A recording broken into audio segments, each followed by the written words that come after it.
Hey, folks, now that we know that the United Kingdom and Canada and Australia are, have recognized the Palestinian state, news also coming out of New York City is that France is intending to announce its recognition of the Palestinian state during the United Nations General Assembly.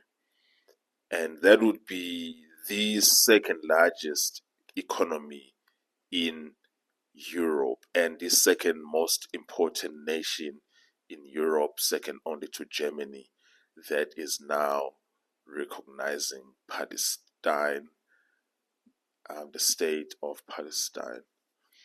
And the question that I just wanted to ask my American friends, my brothers, my American brothers and sisters, is that how do you explain this to yourself?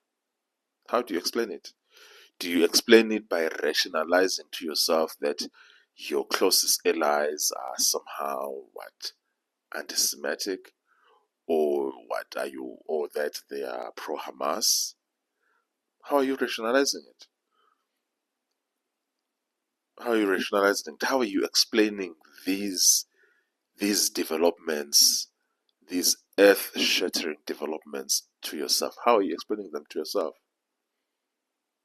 How do you explain them? More importantly, how do you respond to the rationale and the justification and the reasons given by these nations who are your allies, who are your friends, in terms of why they are recognizing the state of Palestine? How do you explain that? How do you explain that without going into that normal Israeli propaganda bullshit and ad hominems and all that stuff, um, and always appealing to the Holocaust as their get out of jail free card that makes everything disappears. You just have to appeal to the Holocaust, and then everything that Israel does is fine. I'm really curious in terms of how do you explain these things. These are mind blowing because, for instance, when smaller European nations do that, like Ireland, no one is thinking about Ireland. Ireland is a small nation. Or when another nation like who have done this in the past in Europe, like Spain, Portugal, or the Scandinavian nations of Denmark and Netherlands, no one really minded those nations because they don't have any much economic power or political power. But when it is your traditional allies of Australia and Canada and the United Kingdom and the second largest economy in Europe, France,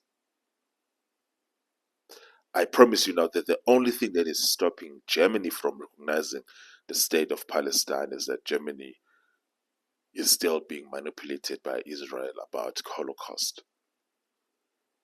So Germany, there's nothing that Germany can do to condemn anything that Israel does, because if they do, they are always being manipulated and being blackmailed and being gaslit around the issues of the Holocaust. And this constant guilt about the Holocaust makes Germany be complicit in some of the worst possible atrocities that Israel commits. Because all Israel has to do is to say, how dare you, after you kill 6 million of us, do you do this? And then Germany just falls like a camping chair. But even that manipulation that relies on Holocaust guilt when it comes to Germany, eventually it's not going to work.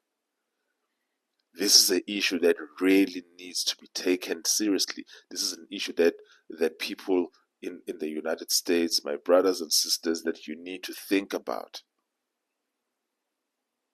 Have you considered that you are being lied to? Have you considered that? Have you considered that they are lying to you? Is there even a small possibility that they are lying to you? You don't think Lindsey Graham is lying to you. You think he's lying to you. Okay. I'm just saying, I'm not going to insult any of you, my brothers and sisters. I'm just saying, because I don't think that insults and pejoratives and ad hominems are helpful in a situation like this. I'm just saying, have you considered this possibility? Consider it. And also, when it comes to people lying to you, are you aware that it is the easiest way for someone to lie to you is if you already want them to lie to you? Let me repeat that to you. The easiest person to lie to is the person that wants you to lie to them. A person who is predisposed to believing your lies. That is the easiest person to lie to. The person who doesn't question anything you say. That is the person that is easiest to lie to. But it is also because of that the Americans, when the Americans who wake up from the slumber of believing the lies of Israel, they become so radical that because they become so angry of how long they've been lied to, that it makes them look maybe like what Candace Owens is like or what Tucker Carlson is like, because they look at themselves in their past 20 years of their lives and they ask themselves, how did I allow this to happen?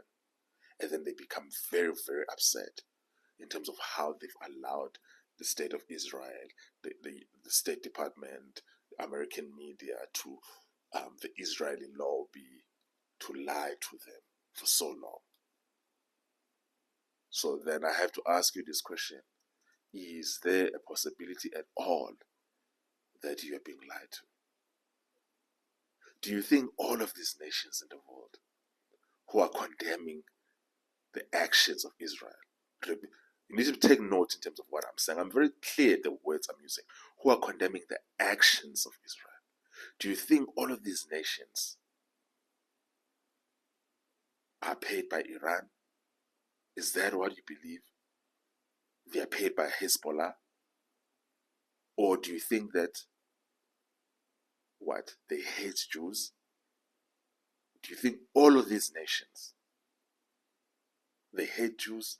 Is that the explanation? Folks.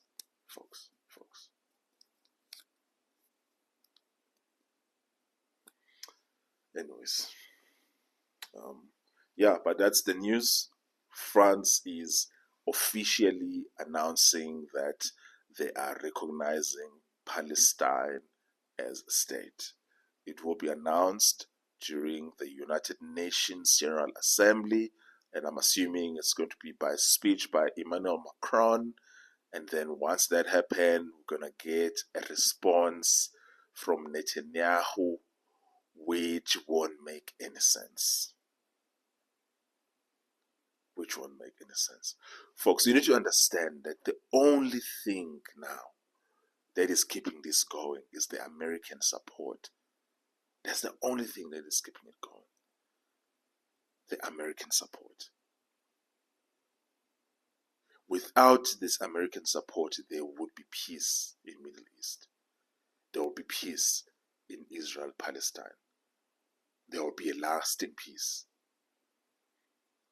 But the Israelis do not have an incentive to get peace. Even Netanyahu said after the UK and Canada and Australia recognized Palestine, they came and said there will never be a Palestinian state. That is what he said. There will never be a Palestinian state. And do you remember that a couple of years ago, President Donald John Trump himself stated that Israel doesn't want peace? Do you guys remember that? And no one is a stronger supporter of Israel than Donald Trump.